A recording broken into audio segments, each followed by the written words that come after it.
Hi Amy, this is Chef Gary coming from the demonstration kitchens at the shops of Woodlake and Kohler, Wisconsin. This morning we're making a lobster ravioli with fresh spinach pasta and a charoon sauce. To get started, what we're going to do first is make our homemade pasta dough. This is a real simple recipe. We're going to use 3 egg yolks and 1 whole egg, and we're going to put that in a blender along with some fresh baby spinach.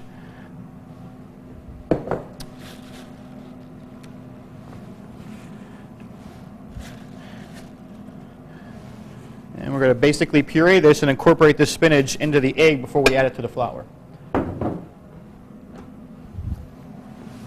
So what you want to do here is you don't really want to mix this too much. You just basically want to puree the spinach.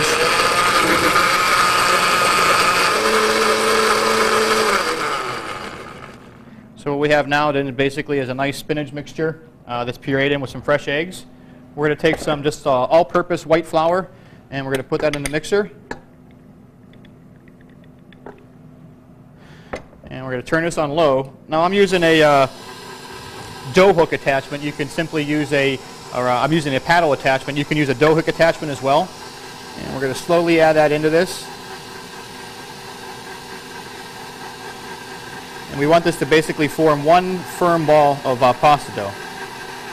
You don't want to put too much liquid in, and you don't want it to be too dry. The consistency what you're looking for when it's all done is almost like a Play-Doh consistency. You should be able to play with it in your hand with not getting dough all over it, and you should also be able to hold that ball.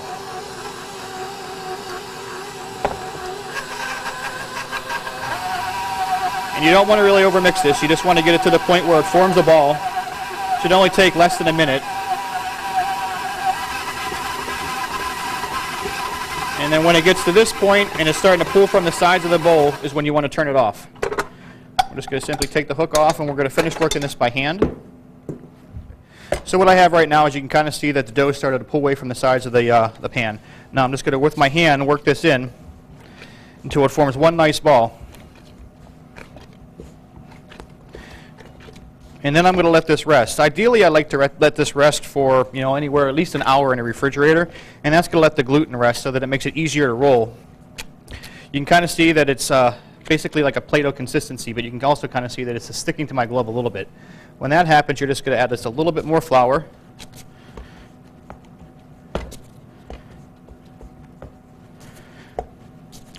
And so basically now you can see here it's not sticking to me at all. Now I'm going to just put this in the refrigerator, let this rest for about 30 minutes. In that time, what I'm going to do right now is begin to make the filling for the ravioli. Now we've made the pasta dough, we're going to let that rest for a little while. Now the next thing we need to do is start on our stuffing for the actual lobster ravioli. And what we're going to do is use some fresh mozzarella cheese, some grilled lobster meat, and we're going to make a nice basil pesto. We're going to kind of combine those all together, and that will be our stuffing for the ravioli.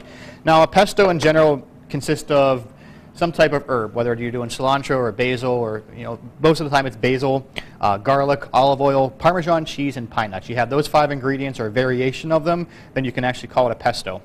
So the first thing we want to do first is take our basil. We're going to put that in just a food processor, along with some olive oil,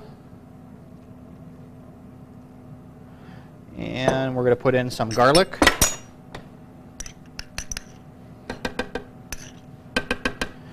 And we're going to basically puree that to the garlic and the olive oil is all combined. After that comes to that, we're going to add some Parmesan cheese. And the last thing we're going to do is add the nuts. I always add the nuts last because I don't want to make peanut butter or a variation of it. So we just want to use the nuts basically to thicken it.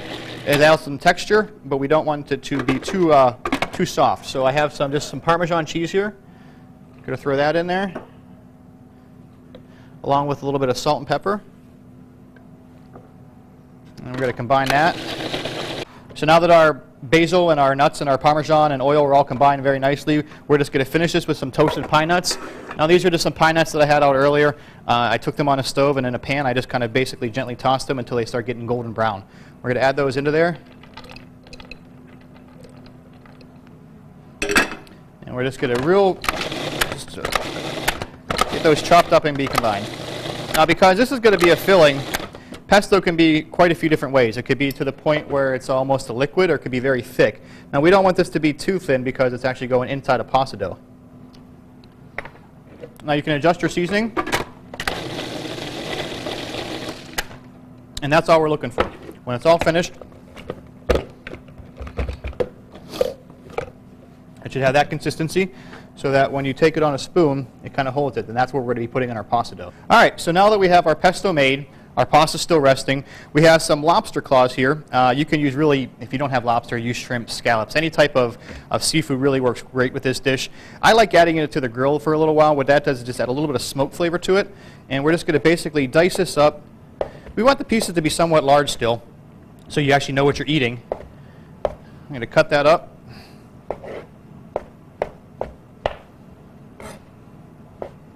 And then we're going to add this to our pesto and a little bit of mozzarella cheese. Once again, cheese is a variable. You can use Havarti, you can use some brie. The only one I really probably wouldn't use is blue because it will overpower everything. So we're going to take our lobster in there. We're going to take some of our pesto.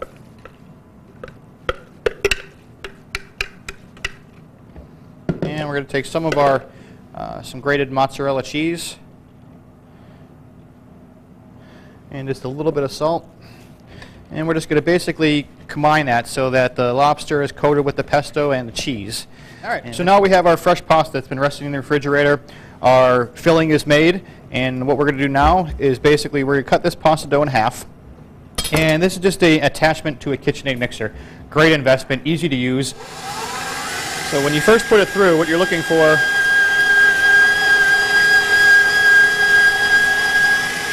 is you want to get the thickness right of your pasta so that you don't have too much waste.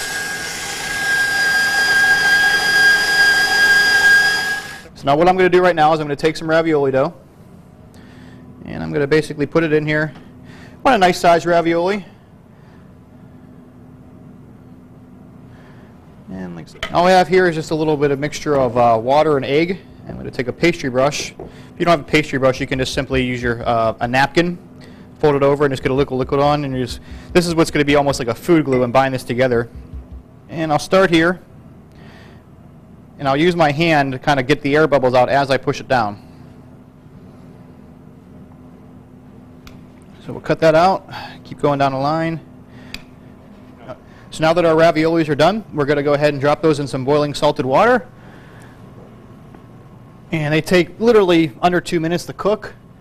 As soon as they start floating to the top, you know they're done. So we'll take these out now. I'll place those in a bowl.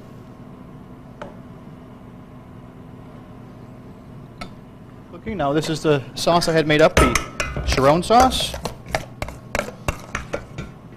We're just going to put that right in the middle and drizzle that right around.